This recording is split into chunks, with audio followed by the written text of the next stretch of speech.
Hello friends, உங்கள் எல்லாரையும் பார்க்கறதுனா எனக்கு ரொம்ப சந்தோஷம். இன்னைக்கு நான் வீடியோ போடலான்னு தான் நினச்சேன், ஆனால் எனக்கு டைம் இல்லை.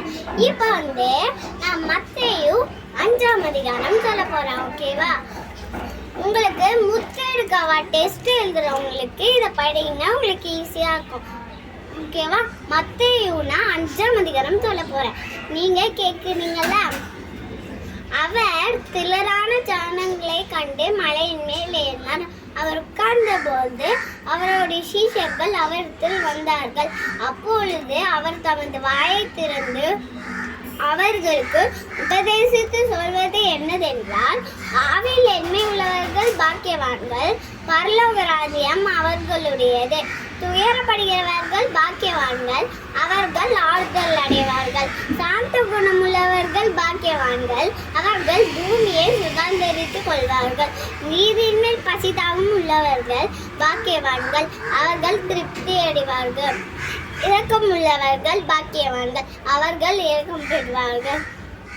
இதயத்தில் சுத்தமுள்ளவர்கள் பாக்கியவான்கள், அவர்கள் தேவனை தரிசிப்பார்கள். சமாதானம் பண்ணுகிறவர்கள் பாக்கியவான்கள், அவர்கள் தேவனுடைய புத்தியில எண்ணப்படுவார்கள். நீதி நிமித்தம் துன்பப்படுகிறவர்கள் பாக்கியவான்கள், பரலோக ராஜ்யம் அவர்களுடையது. என் நிமித்தம் உங்களை நிந்தித்து துன்பப்படுத்தி பலவித தீமையான மொழிகளையும் எங்கள் பேரில் பொய்யை சொல்வார்கள், ஆனால் பாக்கியவான்களாய் இருப்பீர்கள். சந்தோஷப்பட்டு களி கூறுங்கள், பரலோகத்திலே உங்கள் பலன் மிகுதியாய் இருக்கும். உங்களுக்கு முன்னிருந்த தீர்க்கதரிசிகளையும் அப்படியே துன்பப்படுத்தினார்களே. நீங்கள் பூமிக்கு உப்பாயிருக்கிறீர்கள். உப்பானது சாரமற்று போனால் எதனால் சாரமாக்கப்படும்? வெளியே கொட்டப்படுவதற்கும் மதுசினால் மிதிப்பதற்குமே ஒழிய வேறொன்றுக்கும் உதவாது. நீங்கள் உலகத்திற்கு வெளிச்சமாய் இருக்கிறீர்கள். மலையின் மேல் விளக்கை கொளுத்தி மரக்காலால் மூடி வைக்காமல் விளக்கு தண்ணீர் மேல் வைப்பார்கள். அப்பொழுது அதே வீட்டில் உள்ள யாவருக்கும் வெளிச்சம் கொடுக்கும். இவ்விதமாய் மனுஷர் உங்கள் நற்கிரியைகளை கண்டு பரலோகத்தில் இருக்கிற உங்கள் பிதாவை மகிமைப்படுத்தும்படி உங்கள் வெளிச்சம் அவர்கள் முன்பாக பிரகாசிக்க கடவுது.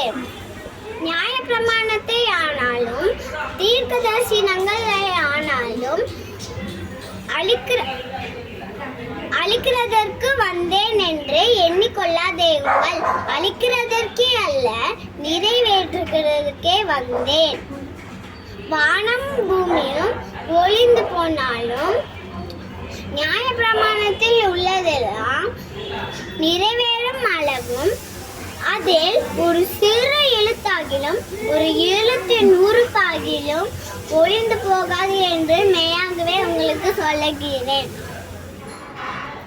ஆகையால் இந்த கற்பனைகள் எல்லாவற்றிலும் சிறிதானது ஒன்றையாகிலும் மீறி அவ்விதமாய் மனுஷருக்கு போதிக்கிறவன் பரலோக ராஜ்யத்தில் எல்லாரிலும் சிறியவன் எனப்படுவான்.